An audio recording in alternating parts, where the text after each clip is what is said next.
In a quiet corner of Nueva Ecija, where the wind carried the scent of rice fields and the sun beat down on cracked earth, a young boy named Elijah lived with his mother in a small wooden hut patched with tin sheets. Every morning, he helped her gather vegetables to sell at the roadside market. Their days were simple, their meals often meager, but Elijah's spirit was bright.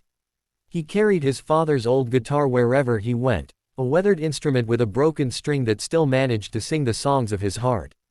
His father had once been a local musician, known for singing country tunes at small-town fiestas, but illness took him too soon.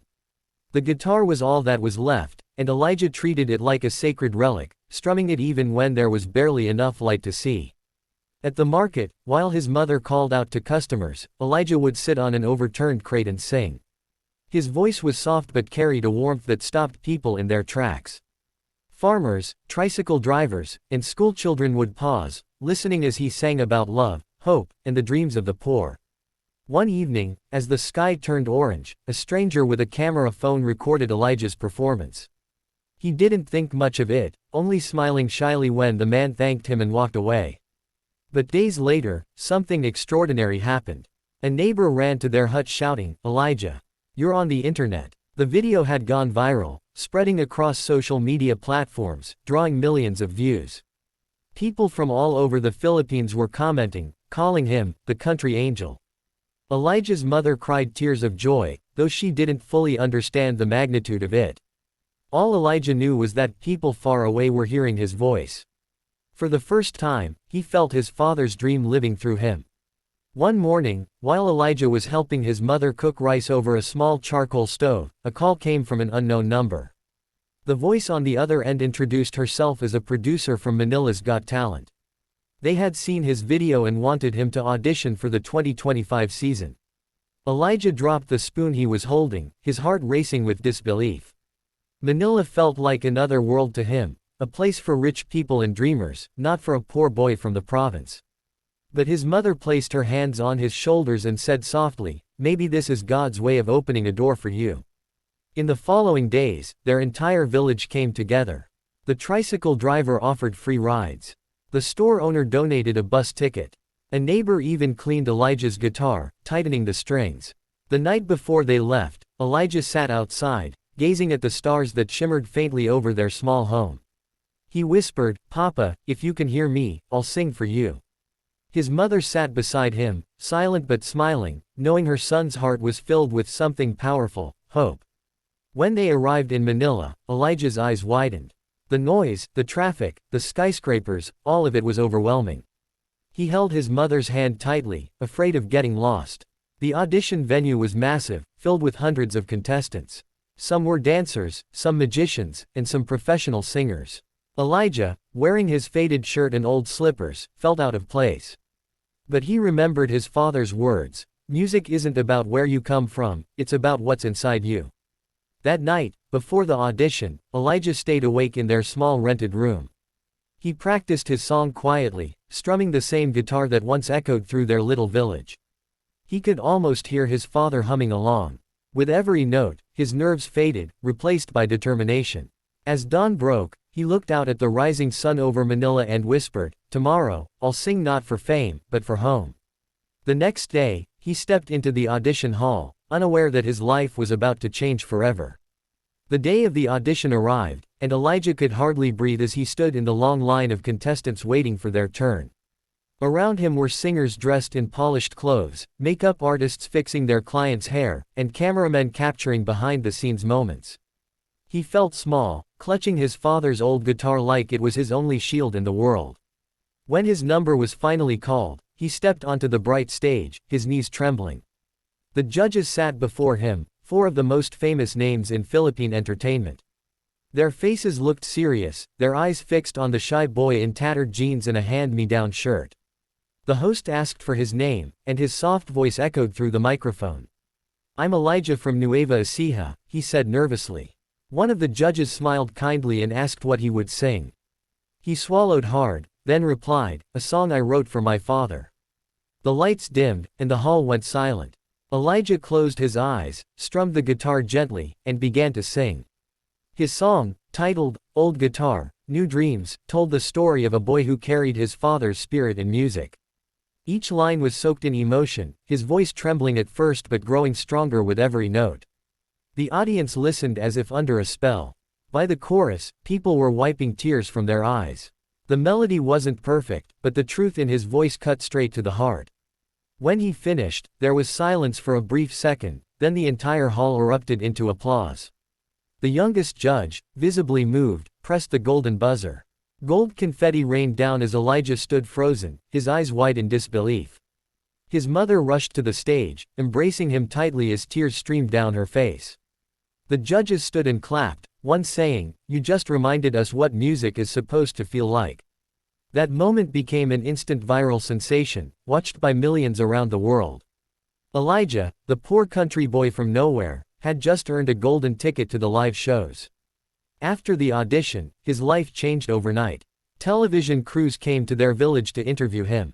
Reporters wanted to see where he came from, to capture the humble home and the people who raised him. Elijah, overwhelmed by the attention, stayed grounded, always thanking his neighbors and dedicating every word to his late father. Yet, as the competition moved toward the semi-finals, the pressure began to build. The expectations were enormous, and Elijah feared he wouldn't live up to them. During rehearsals, he struggled. The sound engineers suggested changes to his song, and the producers urged him to add more flair, but Elijah just wanted to sing from the heart. One evening, alone in the dressing room, he broke down in tears, whispering, "Maybe I'm not good enough."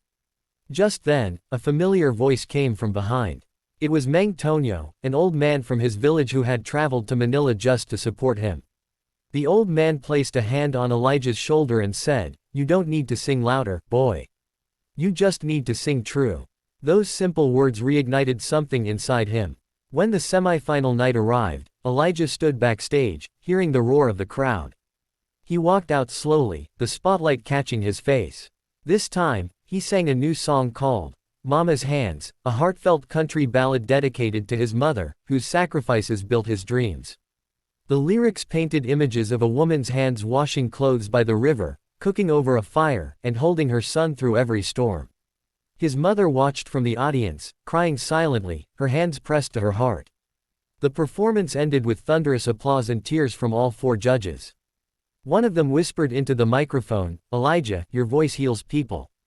The results came in minutes later. He had made it to the finals. As he walked off the stage, Elijah hugged his mother and said softly, "We're almost there, Mama. Just one more song." And for the first time, he believed not just in music, but in miracles. The grand finale of Manila's Got Talent 2025 was unlike anything Elijah had ever imagined. The stage shimmered with lights, the audience stretched endlessly before him, and cameras from every angle captured his every breath. Backstage, the tension was thick. The other finalists rehearsed in silence, each preparing for the biggest moment of their lives. Elijah sat quietly in a corner, holding his father's guitar close to his chest. The worn-out wood felt familiar and safe amid the noise of fame and competition. His mother stood beside him, adjusting his shirt collar with trembling hands. "Whatever happens, Anik," she whispered, "you've already made us proud." He smiled softly, knowing she meant it. For him, the show wasn't about trophies or fame, it was about honoring the man who taught him to dream. When the host called his name, Elijah took a deep breath and stepped onto the glowing stage. The audience erupted in cheers, waving banners with his name. The judges smiled warmly, they all knew they were about to witness something special. The lights dimmed, and the hall grew still. Elijah closed his eyes and began to strum the first chords of his original song, "The Road Back Home." His voice carried through the theater, rich and tender, painting a story of love, loss, and the journey of a boy chasing hope. The lyrics spoke of dusty roads, the smell of rain on old soil, and the feeling of finding light after darkness. Halfway through the song, he looked up and saw the audience swaying, some crying quietly. He sang the final verse in Tagalog, dedicating it to every Filipino child who dreamed of a better life. As the last note faded, the room erupted into applause that shook the walls. The judges rose to their feet, clapping with tears in their eyes. One judge leaned forward and said, "Elijah, you just gave us the heart of the Philippines." The host returned to the stage, and the countdown to the results began. Each contestant's name was called, tension building with every passing second. Finally, the moment came. The host's voice boomed through the arena, and the winner of Manila's Got Talent 2025 is Elijah. Gold confetti filled the air as Elijah fell to his knees, overwhelmed by emotion. His mother rushed toward him, wrapping him in her arms. He held his guitar high and whispered, "This is for you, Papa." The crowd chanted his name, the lights blazed brighter, and cameras captured the image that would soon circle the world. A barefoot boy from the province crowned the champion of the nation. In the days following his victory, Elijah's life transformed completely. News outlets across the Philippines and beyond covered his story. Record labels reached out, and invitations poured in for TV appearances, charity concerts, and interviews. Yet, amid the whirlwind of fame, Elijah stayed humble.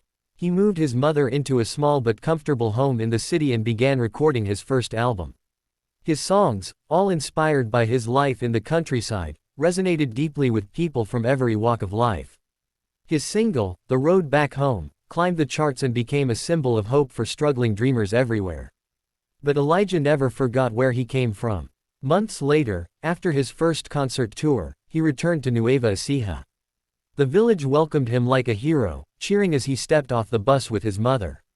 He didn't come back with luxury or fame on his mind, he came with a plan. Using part of his prize money, he began building a small music school beside the rice fields. He called it Elijah's Song of Hope Foundation. The school offered free lessons, instruments, and workshops for children who couldn't afford them. On the day of its opening, Elijah stood before dozens of smiling kids holding homemade guitars. His mother stood proudly at his side as he cut the ribbon and sang a song he had written just for them. As the sun set behind the mountains, Elijah sat outside the school, strumming softly while the children laughed nearby. He looked up at the sky, the same one he used to sing beneath years ago, and whispered, "Thank you, Papa. We made it." The camera panned out as his voice continued, narrating the closing scene. Dreams don't belong to the rich or the lucky. They belong to those who believe, even when the world tells them not to.